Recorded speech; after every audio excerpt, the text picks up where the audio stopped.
今仔继续来看阿里山山尾最高峰圣塔山的山脚，有一个秘密景点。讲这个沙库拉当咧大开，尤其有一种较稀罕的福尔摩沙沙库拉，是开白花，开甲是规个山坪都敢若嵌一层的白色同款。啊，搁来插杂到叫我红色的沙库拉，实在是有够水的水。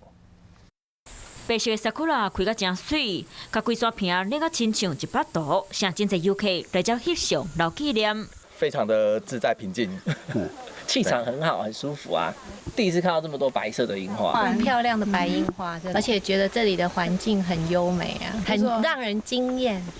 它比较不会那么拥挤啊，所以我们就一大早5点多就开来这边这样子，那就这样玩一玩，就觉得还蛮不错的。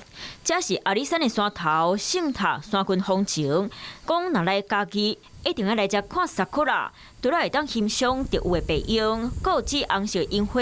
即马花已经开7成，到3月拢是赏花时间。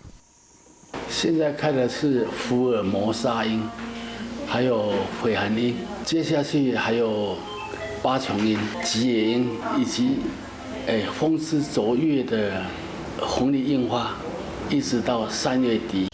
粉红色、白色、浪漫特快风景区，真有春天的气氛。民众若是还未规划，坐落来连脚别去倒位行搭，无你家这是一个真赞的选择。